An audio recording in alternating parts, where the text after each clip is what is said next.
অত্যন্ত প্রধান অতিথি মাননীয় মন্ত্রী সুশ্রী শান্ত এবারে আমাদের সবার পক্ষ থেকে শ্রদ্ধা এবং কৃতজ্ঞতা জানিয়ে আপনার অনারেবল মিশন ডিরেক্টর ডক্টর আসলে ওখানে দাঁড়িয়ে আমরা আজকে এই সম্মেলন করে রাখছি।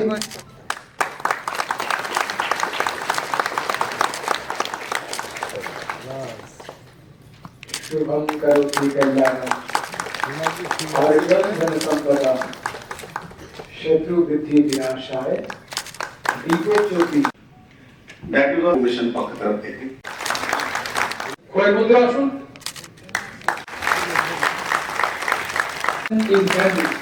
ডক্টর অভিনব মঞ্চে আজকের এই দিনটি আমি মনে করি না শুধুমাত্র একদিনের জন্য আমরা পালন করব, যেটা আমরা জানি প্রতিদিন বিভিন্ন ভাবে আমরা কিন্তু বাসের সঙ্গে যুক্ত রয়েছি। সেটা আমাদের ডাইরেক্টর মহাশয় এবং যারা আমার আগে বক্তব্য রেখেছেন প্রত্যেকেই সে বিষয় নিয়ে কথা বলেছেন। তো আমি এটাই বলতে চাইব যে বাসের যে গুরুত্ব সেটাকে আমরা কখনো সেটা যে অনেক জিনিস কিন্তু ভুলিয়ে যায়, কিন্তু বাসের গুরুত্ব ভোলাবে না। আজকে আমাদের লক্ষ্য কি? আমাদের দেশের প্রধানমন্ত্রী লক্ষ্য রেখেছেন আমাদের ভারতবর্ষকে 2047 সালে বিকশিত ভারত তৈরি করা। সেই লক্ষ্যমাত্রাকে নিয়ে আমাদের সরকার কাজ করছে। তো আমি মনে করি যে আমাদের বিকশিত ভারত করতে হলে আমাদের নারী পুরুষ প্রত্যেককে আমাদের এগিয়ে যেতে হবে সমস্ত দিক দিকে। এবং এই যে আমাদের বাসচাষ এবং বাঁশের যে যারা কারিগর রয়েছেন, যে বিভিন্ন ভাবে বাঁশ দিয়ে বিভিন্ন জিনিস তৈরি করা, বিভিন্ন সামগ্রী তৈরি করা থেকে শুরু করে যেভাবে আমাদের যারা কারিগররা রয়েছেন, আমরা আজকে 3টে স্টল উদ্বোধন করেছি। তো সেখানে সুন্দর সুন্দর বাঁশের তৈরি করা জুয়েলারি থেকে শুরু করে বিভিন্ন আসবাবপত্র রয়েছে, লাইট রয়েছে। তো সেগুলোতে যখন আমরা ভিজিট করব আমরা দেখতে পারবো, বুঝতে পারবো যে বাঁশের গুরুত্ব কি। সেখানে গেলেই যেমন হাতের হ্যান্ডব্যাগ থেকে শুরু করে অনেক ব্যাগ তৈরি করা হয়েছে।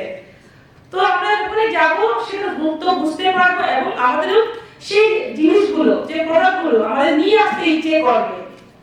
আমাকে যদি কেউ জিজ্ঞেস করে, আমি কিন্তু আপনারা খারাপ পাবেন না, বাঁশ 2 ধরনের থাকে। একটা হচ্ছে খাবার জন্য বাঁশ, আর একটা হচ্ছে ইন্ডাস্ট্রির জন্য বাঁশ। তো আজকেও আমি এই সকালবেলা কিছু খেয়ে আসলাম, বাঁশ করুন দিয়ে খেয়ে আসলাম। তো আমার কাছে তো সারা জীবনেই বাঁশের একটা গুরুত্ব থাকবে। Bamboo is so important. Bamboo দিয়ে পর্ক রান্না হচ্ছে, চিকেন রান্না হচ্ছে, বাঁশকুড়ুলের গদক রান্না হচ্ছে। এখানে যদি আমি হাত তুলতে বলি, আপনারা অনেকে হাত তুলবে। আগে একটা প্রথা ছিল, বিশ্বাস ছিল মানুষের মধ্যে যে তিপ্রারাই বা ট্রাইবেলরাই বাঁশকুড়ুল খায়। এখন কিন্তু এটা তিপ্রাদের মধ্যে নাই। আপনি লেক চমনি বাজারে যাবেন, দেবনাথ থেকে শুরু করে মুখার্জি, চ্যাটার্জি সবাই এই বাঁশকুড়ুল খায়। তো বাঁশের একটা গুরুত্ব আছে, বাঁশ লাগাতে হবে। কিন্তু ওয়ার্ল্ড ব্যাম্বু ডে আমার মনে হয় এটা শুধু বাঁশকুড়ুল খাওয়াকে গুরুত্ব দিয়ে এটা পালিত হচ্ছে না, এটা হচ্ছে এটাকে কিভাবে কমার্শিয়ালি এই বাঁশটাকে কাজে লাগিয়ে আমরা রোজগার করতে পারি। That's the main theme of world bamboo day. আমি আমার একটা ছোট্ট এক্সাম্পল বলবো। এই বছর এপ্রিল মাসে আমি যখন লাক্ষাদ্বীপে গেলাম, একটা suit stylish there. I mean, Rajiv Gandhi, Sonia Gandhi ji, even Honorable Prime Minister Sri Narendra Modi ji stayed in that suit. And when I asked them what